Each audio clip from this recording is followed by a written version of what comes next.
Assalamualaikum ayah bunda, semoga sehat selalu. Wah, sudah berani rupanya sekarang. Tidak ingat dia dulu siapa di sini? Belagu banget sih, ucap Bu Maya sembari memberikan ponsel kepada Rani. Kenapa sih Bu? Mbak Nia bicara apa? Tanya Rani yang penasaran. Dia sekarang belagu banget. Sok-sokan ingin menggertak ibu lagi. Awas saja dia. Wanita tidak tahu diri saja belagu.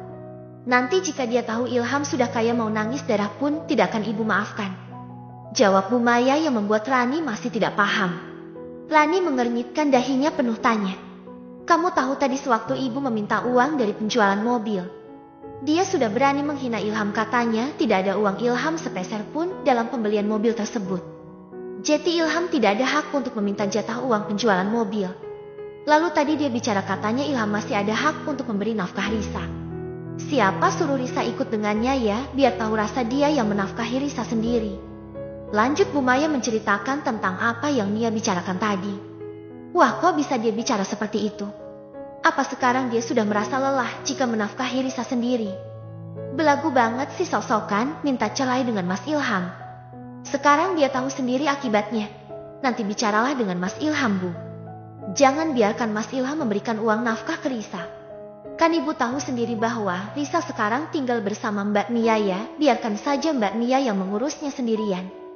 Jawab Rani yang ikut campur dengan urusan Ilham. Nia dan Bu Maya. Bu Maya menganggukkan kepalanya mengiyakan ucapan putri bungsunya itu.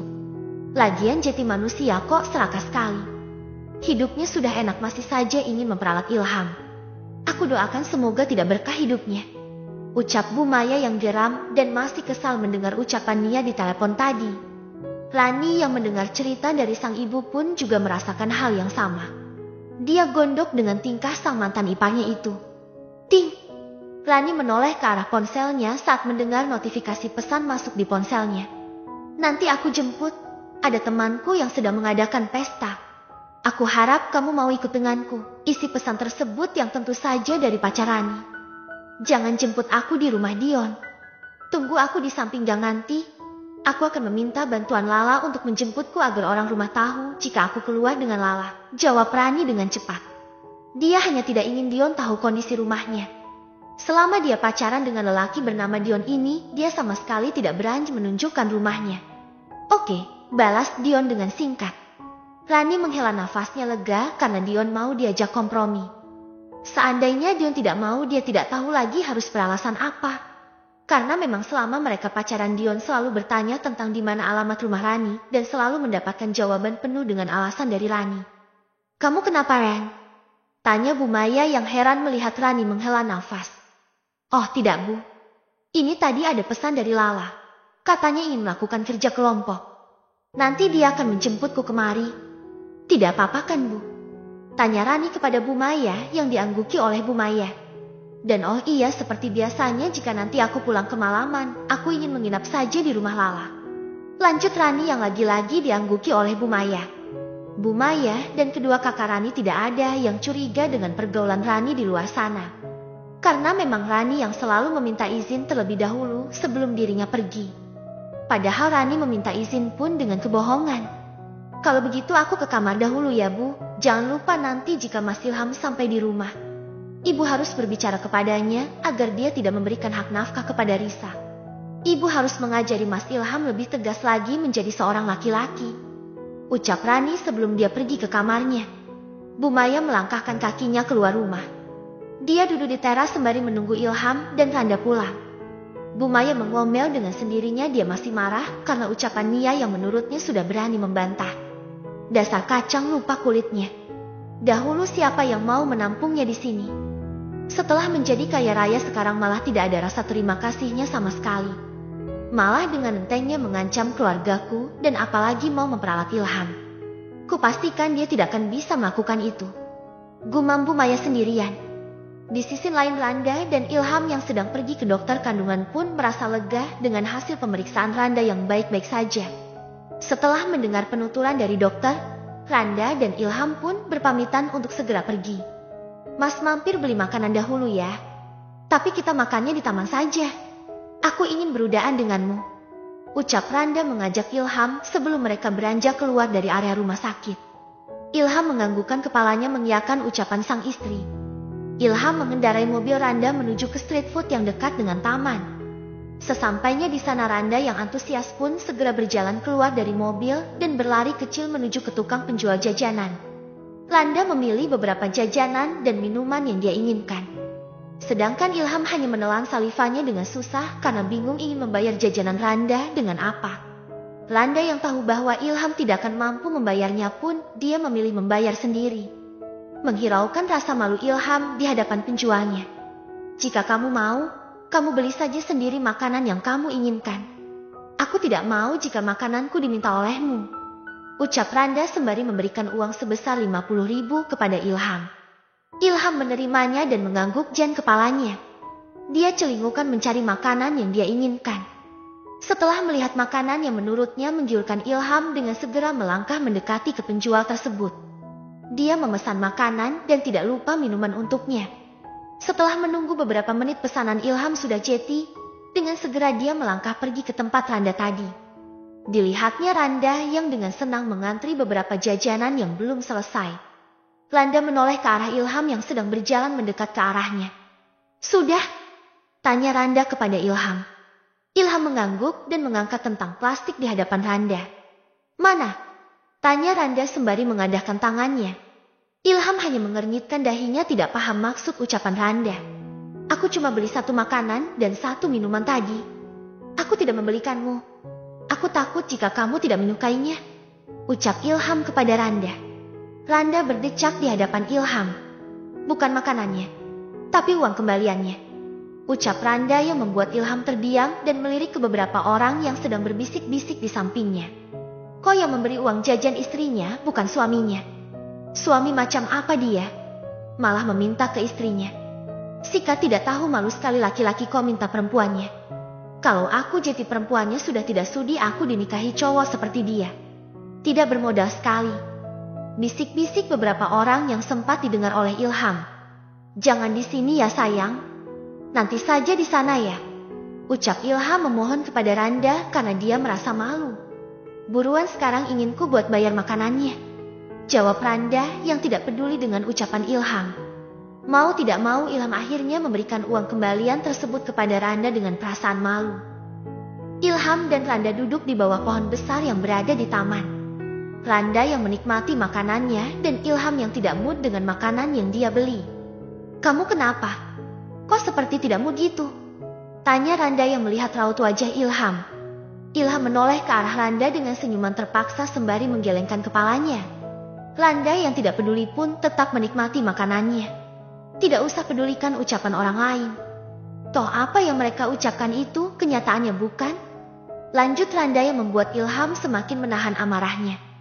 "Kok kamu bicara seperti itu sih?" tanya Ilham kepada Randa yang tidak terima. "Lalu aku harus apa? Membelamu di hadapan mereka.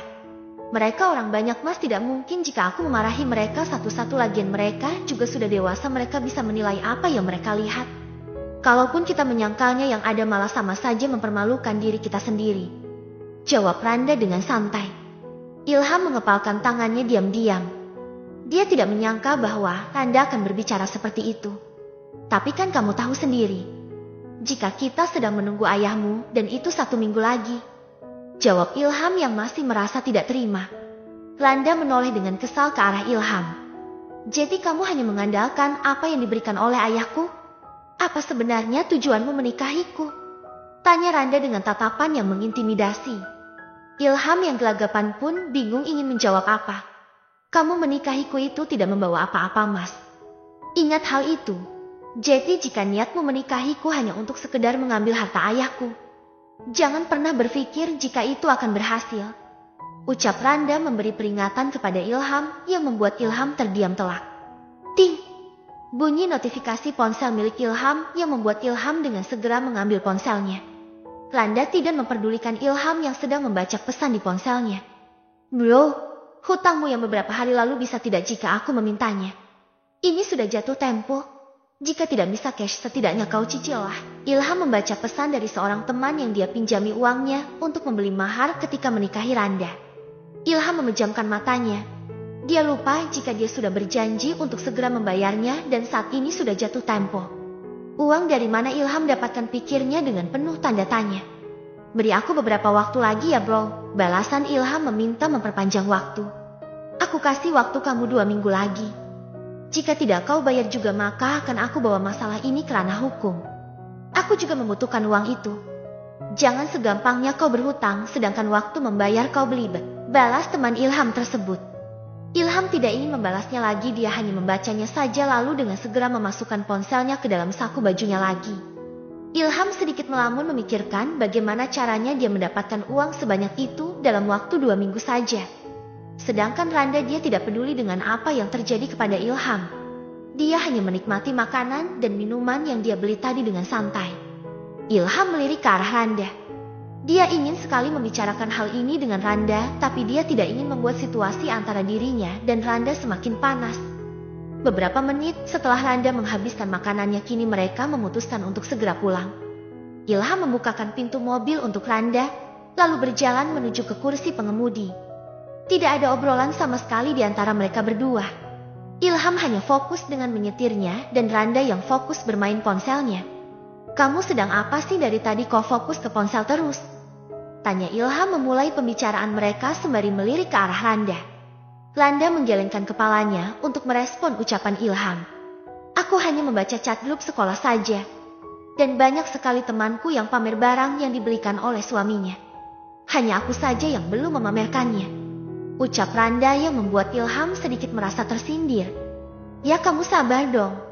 Kan kamu tahu jika kita disuruh menunggu oleh ayahmu. Lagian mahar yang aku berikan apa itu kurang untukmu? Jawab Ilham yang merasa tidak terima dengan ucapan Randa. Randa menoleh ke arah Ilham.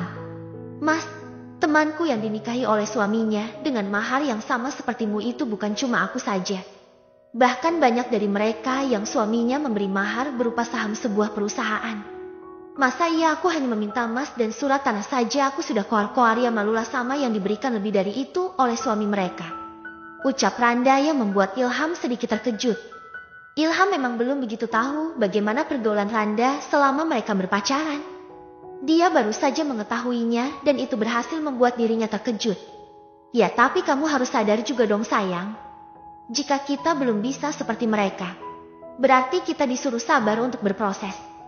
Jangan memaksakan takdir untuk mempercepat proses kita. Jawab Ilham sedikit bijak. Takdir akan cepat berubah jika kita berusaha. Lah kamu saja hanya mengandalkan pabrik dari ayah. Ya kalau kamu bisa dengan cepat membuat perkembangan pabrik tersebut, kalau tidak, aku harus menunggu kamu lagi gitu maksudnya. Sewaktu kamu belum sama aku kamu cepat lomas mencari pekerjaan. Kenapa sekarang ketika sudah dengan aku kamu seakan-akan melambatkan prosesmu untuk mencari pekerjaan yang layak? Atau asumsiku terhadapmu itu memang benar adanya? Ucap Randa yang sebenarnya sedikit menyindir Ilham lagi. Lagi dan lagi Ilham hanya dia menanggapi ucapan Randa. Dia tidak mau terambil emosi sehingga membuat dia keceplosan ketika berbicara dengan Randa. Kini mereka berdua terdiam kembali hingga sampai di rumah Ilham. Randa dengan cepat turun dari mobilnya dan berjalan memasuki rumah tanpa memperdulikan kehadiran Bu Maya yang sedang duduk di teras. Bu Maya terheran melihat tingkah Randa. Tapi dia tidak peduli akan hal itu. Dia hanya butuh bicara dengan sang putra. Ilham berjalan santai mendekati ke arah sang ibu. Lalu dia menatap Bu Maya dengan tatapan penuh tanda tanya. Ibu kenapa? Wajah ibu tidak sumringah seperti biasanya. Ucap Ilham sembari mendudukkan dirinya di kursi teras. Ini semua gara-gara mantan istrimu itu. Jawab Bu Maya yang membuat Ilham menatap heran ke arahnya. Tadi ibu meneleponnya menggunakan ponsel Rani. Ibu berniat meminta jatah uang penjualan mobil yang dia bawa. Bukannya memberi, dia malah mencaci maki ibu. Pakai mengancam ibu dan kamu lagi. Lanjut Bu Maya yang membuat Ilham semakin penasaran dibuatnya. Ilham menoleh badannya ke arah sang ibu. Dia meminta penjelasan kepada sang ibu. Maksud ibu apa? Dia mengancam kita bagaimana? Tanya Ilham yang geram karena cerita sang ibu.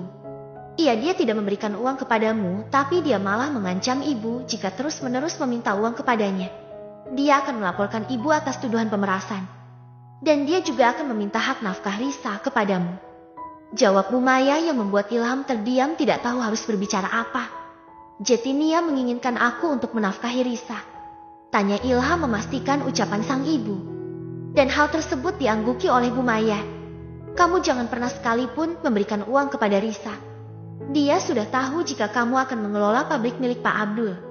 Dia pasti akan memaksa hak nafkah untuk Risa. Awas saja jika kamu memberikan nafkah kepada Risa.